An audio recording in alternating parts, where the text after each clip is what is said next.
What's up, guys? Chris here to give some post-fight thoughts on yesterday's Danny Garcia Amir Khan fight and brief thoughts on Haye versus Chisora. All right, thing about fight sports, boxing, MMA.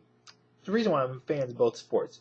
One, because you never know when something's going to happen. A fight can end at any moment. It's not the case in football, baseball, hockey. Unless things go in overtime. But for the most part, they're regulated by a time schedule. Not the case in boxing and MMA. And two, which we saw yesterday, you never can count a guy out. You can think you know who's going to win. You can look at all the intangibles, but it can't guarantee a win. And I think that was the case in Amir Khan, Danny Garcia. Yes, in my prediction video, I said I did not see any way that Danny Garcia could win this fight. Well, obviously, I didn't take into account a few things. And Garcia did win the fight, and I was definitely proven wrong. So in that respect, no doubt, all credit due to Danny Garcia for doing what he did. And no credit to me for making the prediction I made. That said, hell of a fight. Much better fight than although I did say I thought it was going to be an entertaining fight. And it was. But it was even more entertaining than I expected. Looked early on like Khan had things going for him. With the speed and the length and the jabs. Catching Garcia like I thought he would. Landing some solid shots. But Garcia was landing some big shots on Khan as well. Some really big hooks. Time and again. And they didn't stagger Khan early. But he was just landing a lot of big shots early on already. Counters, left hooks.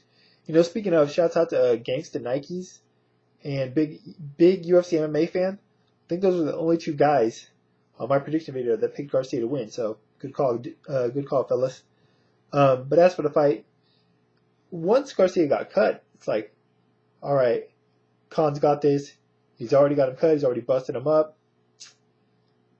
He's going to take care of this kid, as I expected. But then Garcia lands that huge left hook to the back of the neck somewhat, or the neck area of Khan. And if you watch MMA, you see guys get kicked there occasionally, and they're done.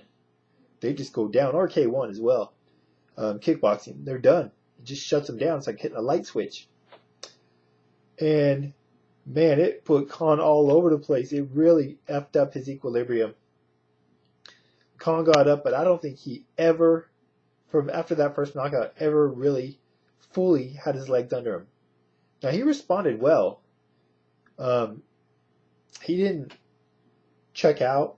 He didn't panic too much. But he just, every time he kept getting hit over and over. He could not get away from those big looping hooks and those counter shots from Garcia. Now, granted, Khan did have some moments himself in the fourth round. Looked like he was turning things around. It looked like, even after Danny had knocked him down in the third round, that maybe Garcia had gassed himself out going for the finish. And maybe Khan's going to be able to turn things around. It honestly looked like that for a minute. I was like, holy shit. Not only is Khan not dead, he's back in this thing. And then he got knocked down again. And that last knockdown, I actually thought the fight was going to continue.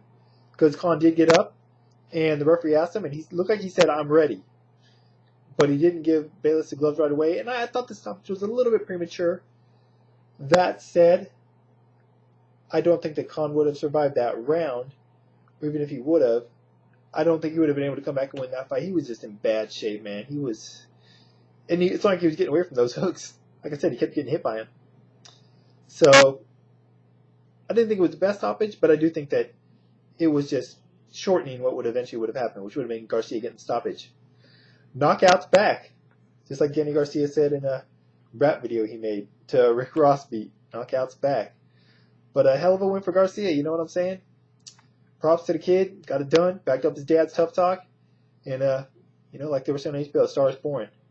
What's next for him? Interesting fights could be made for him. Potentially Robert Guerrero, if he wins his next fight as anticipated or expected. Lucas Matisse, would love to see that fight, although it might be a little bit too much risk reward for them at this point. But the fight I'd really like to see, get Josecito Lopez out of that Canelo fight. It's not going to happen. But Golden Boy Promotions promotes all these guys I'm mentioning. And put Lopez versus Garcia at 140. Who wouldn't want to see that fight based on each of their last fights? Lopez's upset of Ortiz and Garcia's win over Khan. Who wouldn't want to see that fight at 140? You wouldn't know who would win. You know it'd be a hell of a fight. Plus, it's Puerto Rico versus Mexico. Would love to see that fight. Not going to happen next, but damn, I would love to see that fight. And anyways, that's for Khan though. What do you guys think? Where does he go from here? Does he go up to welterweight? Does he fare any better up there? Can he recover from this? Has he already reached his plateau? I don't think he's ever going to, at this stage, reach that top 3 pound-for-pound status that a lot of people envision for him. So what do you think's left of Khan's career? I mean, I'm not saying he's done, but where do you think he goes from here? How do you think he responds, recovers? All right, real quick, David Haye, Dereck Chisora. This was a fight where the lead up to it, the hype, the back talk was better than the fight itself. But that mostly goes to credit to David Haye. Even after being out for a year, fought a great fight. Controlled the fight from bell to bell. Jab, speed, movement, would tie Chisora up whenever he got close. Got caught a couple times with some shots, didn't seem to faze him. Chisora just didn't throw enough. He applied a lot of pressure, but it was ineffective pressure. He was just getting countered and jabbed away all night. Eventually, Haye cracked him with, I believe, a right hand, knocked him down in the 5th round. Chisora got up. Haye was all over him and landed some really big shots. Nasty combination to finish him off with. Really good stuff from David Haye. So yeah, it was an impressive performance by David Haye. Like I said, especially when you consider the time away. And Haye proved he's a better fighter than Chisora. Good performance. What's next for David Haye? Obviously, he wants Vitaly Klitschko. Now, granted, David Haye looked like trash against Vladimir Klitschko because he didn't really do much to the final round. Maybe early on, but not really applying himself to the final round. But I still wouldn't mind seeing a Vitaly fight, especially when you consider who the Klitschko brothers are fighting at this point. Haye's a lot more intriguing than anyone else out there. I don't even know the name of Vitaly's next opponent.